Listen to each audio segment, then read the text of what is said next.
सबसे पहले तो आप दोनों को नमस्कार और सभी दर्शकों को नमस्कार। और जैसे आज आपने सवाल किया है और सवाल का जो गहराई है सवाल में कि आज के परिदृश्य में देखें, आज के हालात देखें, देश और प्रदेश के जो हालात देखें, उसमें जो लोगों का रुझान राजनीति के प्रति है, विशेषकर जो जिनसे हम उम्मीद करते हैं युवा वर्ग, उनका कम हुआ है। और इसका कारण अलग अलग लोग अलग अलग कारण बताएंगे कि कारण क्या है, लेकिन मैं समझता हूँ कि राजनीतिक हालात कुछ ऐसे हो गए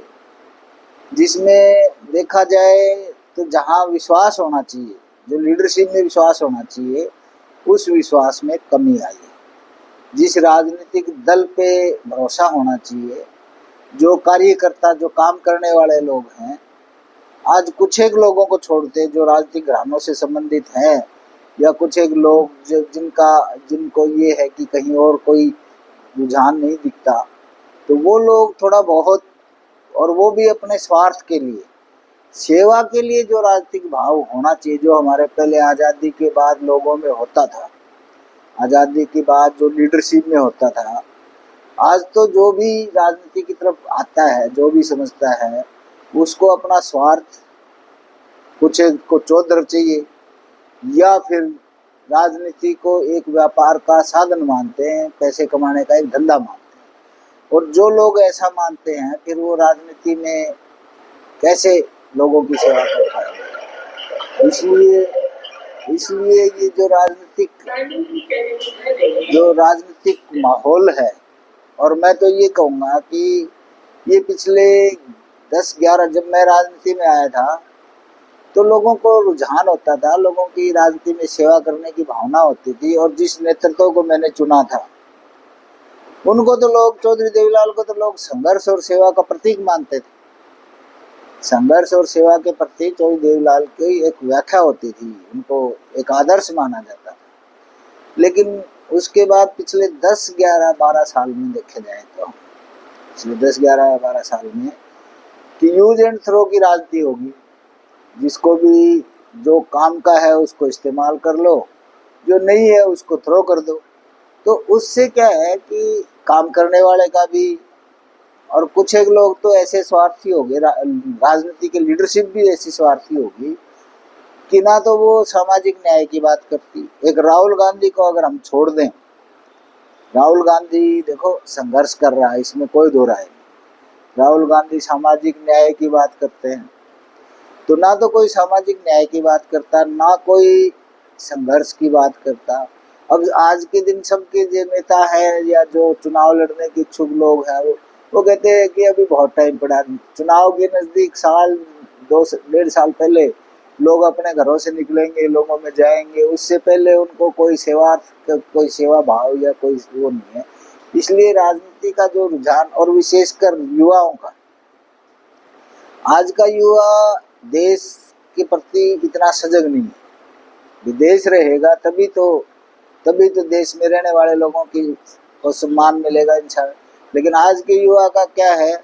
कि जो पढ़े लिखे लोग हैं, जो ठीक से हैं, उनको तो वो देखते हैं कि मुझे कितना बड़ा पैकेज मिलता है, या मैं अमेरिका चला जाऊं, इंग्लैंड चला जाऊं, वो चला जाऊं। और जो गरीब लोग हैं उनको अपना पेट भरने में फुर्सत नहीं है, वो रोजी रोटी की तलाश में कभी इधर भटकते, कभी उधर भटकते, जो देश के लिए घातक है, देश के लिए खतरनाक है। इसीलिए युवाओं में आजकल नशे का प्रकोप ज्यादा है। हाँ, ये इसी कारण से भी युवा निराश है। देखो जैसे राजनीति में उनका कोई लगाव नहीं है। राजनीति एक एनर्जी भी देती है, इसमें कोई दो राय नहीं कि राजनीति में एक एनर्जी मिलती है, देश के प्रति समर्पित भाव मिलता है। अगर काम करने वाला हो तो लोगों के प्रति एक जागरूकता के साथ वो लोगों की समस्याओं से जुड़ के, लेकिन क्योंकि ऐसा कुछ उनका रुझान है नहीं, तो उसमें सिर्फ उनको ये लगता है कि भाई कहीं ना कहीं ठिकाना बनाए, तो वो कुछ लोग अलग अलग हैबिट्स बना लेते हैं जो बाद में उनको आदी हो जाते हैं। जैसे नशे का है, कोई किसी और चीज़ में फंस जाता है, तो ये नशे के फैलने का भी यही कारण है। और ये सिर्फ ये नहीं, मैं देखो इसमें स्पष्ट तौर पे ब्लेम करूंगा कि जब से भारतीय जनता पार्टी की सरकार आई है, तो भारतीय जनता पार्टी की सरकार चाहे देश में रही है चाहे प्रदेश में रही है, वो राष्ट्रता के नाम पे, राष्ट्रवाद के नाम पे लोगों से छलावा करती है, लोगों की भावनाओं को भड़का के लोगों की भावनाओं से खेलती है। और जो अच्छी बात है, ये देश के लिए बहुत बड़ा, जब तक देश के लोग नागरिक जागरूक नहीं होंगे, जब तक उनको बहका फुसला के लालच दे के या प्रलोभन दे के या जैसे भी वोट की राजनीति करने से काम नहीं चलेगा, देश की राजनीति करने। इसको भी कारण माना ने सिद्धांतहीन राजनीति शुरू कर दी। अब कोई सिद्धांत की राजनीति तो रही नहीं। अब तो जो लीडर है, मेन जो लीडर है जिसकी चलती है, या जो टिकटों का बंटवारा करता है, या जो टिकटें बांटता है, या जिसका हाई कमांड जिसे कहते हैं भी हाई कमांड में अच्छी पैठ है, उस हाई कमांड में वो कि ये देखता है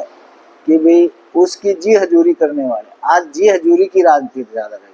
जो उनकी जी हजूरी करता है या हाजिरी भरता है या उनको है ना हवा में रखता है, जो काम करने वाले हैं, जो सामाजिक न्याय के आधार पे अलग अलग समाज में अपने अलग अलग एक महत्व रखते हैं, जब चुनाव का नजदीक आता है तो जो पार्टी में काम करने वाला है या ऐसा नेता जिसका कोई वजूद है, ठीक है कुछ दूसरी पार्टियों में भी जीतने वाले लोग होते हैं, लेकिन उनको ले आके एकदम से हिला के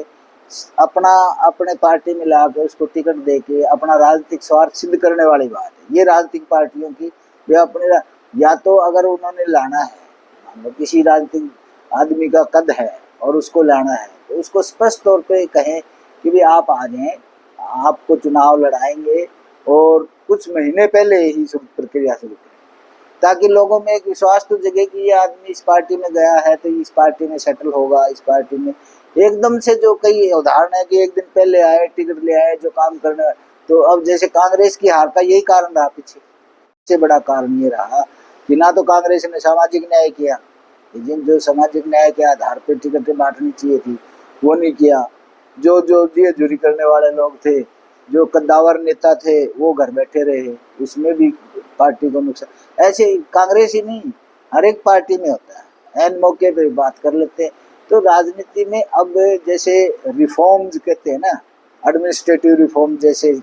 प्रशासन में एडमिनिस्ट्रेटिव रिफॉर्म्स होते हैं, ऐसे ही राजनीति में रिफॉर्म्स यानी सुधारात्मक कदमों की जरूरत है। और उसके लिए मैं एक बात के लिए तो कहूँगा कि राहुल गांधी जो है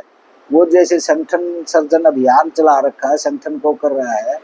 कि मुझे लगता है कि राहुल गांधी जो संगठन सर्जन अभियान के तहत काम कर रहा है,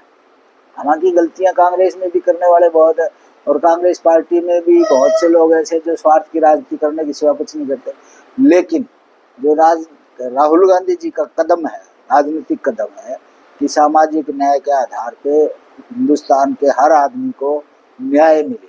हर आदमी को उसकी भागीदारी राजनीति में, जो चौधरी देवीलाल जी का भी सपना था कि वो करते भी थे, चौधरी देवीलाल जी तो भागीदारी देते भी थे। तो वही समाज, अब वो कितना कामयाब हो पाते हैं या नहीं हो पाते हैं मुझे लगता है, लेकिन फिर भी लोग स्वार्थी लोग बाज नहीं आते। जो लोग है ना, अब भी जो राहुल गांधी जी का जो संगठन सर्जन अभियान है उसमें अपनी टांग अड़ा के अपना वर्चस्व बनाने के चक्कर में अभी भी लगे।